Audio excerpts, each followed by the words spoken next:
Bienvenue sur la chaîne de Willam Davrek. Il y a quelques jours à peine, un événement exceptionnel s'est produit en Inde. Est-ce un miracle ? Il est encore trop tôt pour le dire, car il n'y a pas eu d'enquête officielle. Mais laissez-moi vous raconter ce qui s'est produit. Cette vidéo est basée sur l'interview du père Johnson. Elle a été diffusée sur Hornbill TV, qui est une chaîne de télévision d'information indienne. Cette histoire s'est déroulée à Chumukedima, qui est une ville de l'État du Nagaland, située au nord-est de l'Inde. Contrairement à ce que vous pensez peut-être, il n'y a pas que l'hindouisme qui soit pratiqué en Inde. La communauté chrétienne est d'environ 27 millions de personnes, et dans cet État, le Nagaland, il y a 87,5% de chrétiens. Tout a commencé il y a environ 2 mois, lors d'une messe. Une femme est venue communier. Elle a reçu l'Eucharistie dans les mains et elle est rentrée chez elle en gardant l'hostie consacrée. Seulement lorsqu'elle est arrivée à son domicile, elle s'est sentie mal à l'aise. Elle en a immédiatement parlé à une de ses amies qui était catholique et qui lui a dit « Tu dois rendre cette hostie à l'église, c'est très important. » Cette dame essaie alors d'appeler le prêtre par téléphone, mais elle n'arrive pas à le joindre. Elle entre en contact avec une sœur qui se propose de récupérer l'hostie. Et ainsi, la femme la rapporte et la donne à la sœur en s'excusant de ce qu'elle avait fait. Pour rappel, les non-catholiques ne peuvent pas recevoir la communion. Cela peut vous paraître évident, bien sûr, mais il y a encore quelques jours, j'écoutais à la radio un homme athée racontant qu'il avait voulu assister à une messe et qu'il était allé communier pour faire comme tout le monde. La sœur va ensuite donner l'hostie au père Johnson, le prêtre de cette paroisse. Celui-ci va appliquer la procédure adéquate en ce cas de figure. Si l'hostie n'est pas sale, il est possible que le prêtre la consomme. Mais si elle est trop sale, ou si on a des doutes, on la laisse se dissoudre dans un récipient, et en se dissolvant, l'hostie perd sa consécration. Le père Johnson a choisi de la dissoudre. Il remplit alors une pyxide d'eau et y dépose l'hostie. Le prêtre ressent quelque chose de très étrange. Il ne sait pas vraiment l'expliquer, mais il a l'impression qu'il se produit un événement spécial. Il dépose la pyxide dans le tabernacle. En général, il ne faut qu'1 à 2 journées pour que l'hostie se dissolve. Le père Johnson revient donc, après ce laps de temps, et il est très étonné, car l'hostie ne s'est pas dissoute, elle est toujours intacte et baigne dans l'eau. Le prêtre se dit alors qu'il faut sûrement encore attendre 1 journée ou 2. Les jours passent, il regarde à nouveau, mais aucun changement, l'hostie n'est toujours pas dissoute. Le prêtre est tout de même très étonné. Quand une hostie est mise dans un liquide, elle se dissout très rapidement. Vous-même, si vous avez déjà communié, vous savez que l'hostie met moins d'1 minute pour disparaître dans votre bouche. Puis, le prêtre va l'oublier jusqu'au dimanche des Rameaux, le 24 mars 2024. Il repense soudain à cette hostie et en la découvrant, il est très étonné. Au lieu d'une eau claire dans laquelle l'hostie aurait disparu, il découvre une eau un peu sombre dans laquelle une sorte de croûte s'est formée à la surface. Il essaie de briser la croûte, mais celle-ci ne casse pas.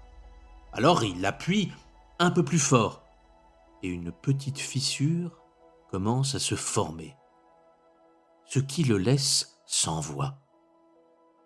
Il voit une substance semblable à du sang sortir de la craquelure. Ce sang semble frais, comme s'il émanait d'une blessure. Au fond de lui, il a l'impression qu'il assiste à quelque chose d'exceptionnel. Le père Johnson est donc en état de choc. Les images que vous pouvez voir actuellement sont les images réelles qui ont été filmées. Le prêtre voit aussi qu'au fond de la pyxide, il reste encore un morceau de l'hostie intact. Le père Johnson appelle alors immédiatement la sœur qui avait récupéré l'hostie. « Ma sœur, vous vous souvenez de la femme qui vous avait déposé une hostie il y a de ça quelque temps ?»« Ah oui, bien sûr. Elle était rentrée chez elle avec l'hostie dans la main. Il y avait eu des remords et me l'avait rendue le lendemain. » La sœur remarque le visage troublé du père Johnson. « Enfin, que se passe-t-il, mon père ?» Eh bien, regardez, cette hostie saigne. Mon père, c'est un miracle. C'est bien la preuve que c'est le corps de Jésus. Même si le père Johnson est convaincu du miracle, il sait qu'il doit désormais suivre la procédure afin qu'une enquête soit menée. Il a donc écrit officiellement à son évêque qui va venir assister lui aussi. Alors peut-être aimeriez-vous savoir comment l'Église catholique enquête-t-elle sur les miracles eucharistiques ? Eh bien, l'Église catholique enquête à travers un processus rigoureux et standardisé impliquant des médecins légistes, des experts théologiques et scientifiques. Pour qu'un phénomène soit reconnu comme un miracle eucharistique, l'Église exige nécessairement des preuves. Le caractère miraculeux de l'événement doit être tel que les forces naturelles seules n'auraient pas pu le produire, et que la seule explication soit l'intervention divine. Avant de commencer des études scientifiques du miracle, il faut être sûr des points suivants. Premièrement, il faut avoir une certitude absolue que l'hostie consacrée a toujours été gardée ou sous surveillance. Deuxièmement, l'évêque doit constater que quelque chose de très inhabituel s'est produit. Troisièmement, l'évêque doit convoquer un panel scientifique avec un scientifique principal, des experts crédibles et des tests. Et quatrièmement, les tests scientifiques doivent tous être d'accord quant à leurs conclusions. Si on applique ces points à ce miracle, nous constatons que le père Johnson a suivi la procédure habituelle pour l'instant, c'est-à-dire que l'hostie a été mise dans un conteneur avec de l'eau bénite et sécurisée dans le tabernacle. Le père Johnson a ensuite contacté l'évêque local, monseigneur James Topil de Kohima, qui a pris la garde de l'hostie le 27 mars.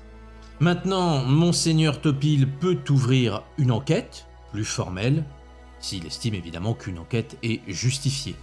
À l'heure où je vous parle, l'hostie est photographiée, elle est en cours, on prend des photographies.